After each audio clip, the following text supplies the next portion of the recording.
Hey guys, welcome to my channel. Get advice in a minute. Today I'm going to talk a little bit about home prices and why they're where they are, right? Please like and subscribe, set your notification as well for when new episodes drop. You get a notification on that, okay?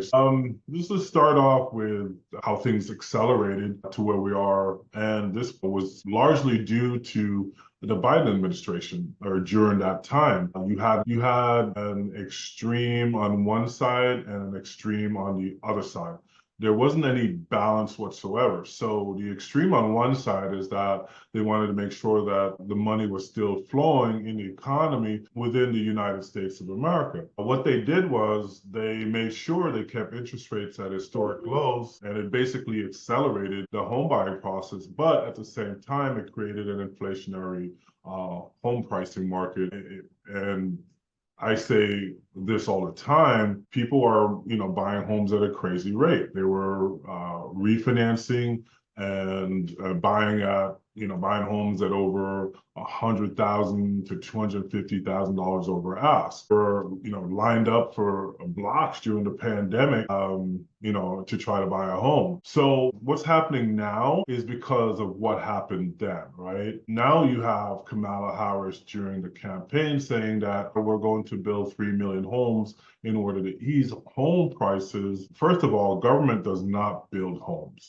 Let's just get that clear. But what they didn't tell you is that they were the ones that created the buying frenzy that caused people to refinance at crazy rates and to cause those extreme amounts of over asking prices, right, for homes. People were going in, waiving inspections. They really created this bubble. Can't afford homes anymore. I was warning people not to overpay. After the banks made record profits, what did the Biden administration do? They raised interest rates starting in March of 2022. We have to understand that the price of homes never went down. So now the rates are up because it was the only way that they could tackle inflation, which was over 10%. So they pulled the rug out from underneath everyone.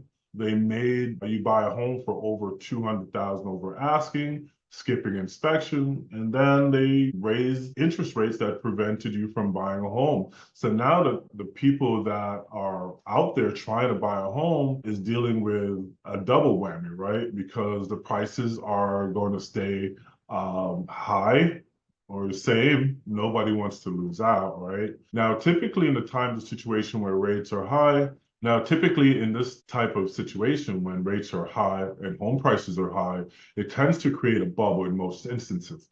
But because nobody wants to move out from their current interest rate, where they would usually move because they don't want to give up their low interest rate, right, or whatever, 2 or 3%, and they have too much equity in the home, right? But they're house poor and they're stuck in their homes. So now every other decision that's happening around you, for example, job loss, you got to take a buyout at your job. Your job wants you to come back in the office, and now you move 3 states over and bought a house, and now you have to sell that house, right? People are feeling stuck. Your house is now becoming more of an anchor or a prison. I mean, it's holding people back from doing what they really want to do. It's like every single decision you make, looking at the house as an investment instead of looking at your life and then moving forward according to whatever it is that is best for you long term, or your career.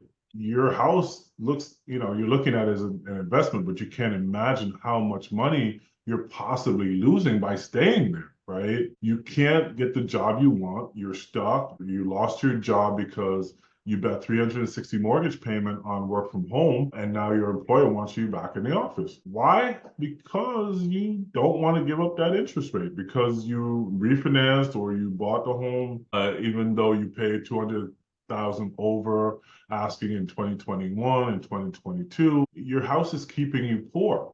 So now people are waiting for one of two things: for interest rates to go down so it can make it more affordable to get out of their homes. That's one. Or number two, so now people are waiting for one of two things: for interest rates to go down so it can make it more affordable to get out of their homes, for one, or number two, for earnings to go up so they can justify making the purchase, you're not supposed to make, right? Most people thought that they could buy more home because the rates were so low. Yes, this is true to a degree. However, the value of your home is not necessarily what the market bears. It's what you perceive it to be based off of what you paid.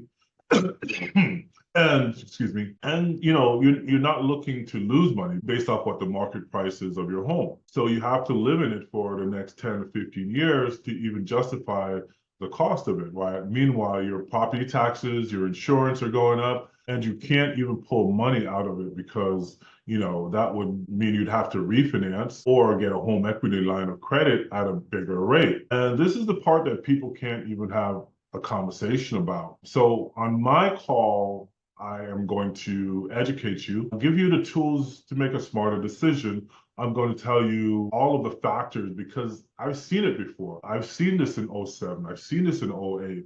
The market will always come full circle around. There will always be opportunities for you. The news will tell you that we need to build more homes, when the fact of the matter is there is plenty of homes for sale. There has always been plenty of homes for sale. What they are trying to do which is a mistake. It's the biggest mistake ever. What they are trying to say is that we need to build more homes so we can price them at the interest rate that we put on them right now. And we don't need to build more homes. There are plenty of homes for sale in the market right now. Demand is slow. Demand has slowed up a lot, okay? Especially in certain markets. So you're looking at Florida, Texas, California, and there are other underlying factors in those markets as well. So what we need is to make sure that there's a market correction right now. I hate to say this, but the value of the homes y'all trying to sell them for right now is not even worth it. It's not worth it. You got these old ass homes that are tore up from the flow up. They're old as dirt, cookie cutter. You see new homes that builders just built, and you're excited because it's a new shiny object. The fact of the matter is that it's all tore up. No insulation. There's gaps in the seams for rodents to crawl through. The foundations are crumbling, the driveway's cracking, the roof already needs to be replaced, and it's a brand new construction. I do see a correction happening in May. Homes were selling 45,000 below asking price, but here's the thing. Here's the difference between the asking price and the actual price of a closed transaction, which are going up. The difference between asking price and the closing price is sort of deteriorating because there has been a major push for people to put their homes on the market. They're getting bombarded by calls and solicitation. So to wrap things up, what I think should be at the top of your leaderboard right now, the first thing should be, let me rephrase this.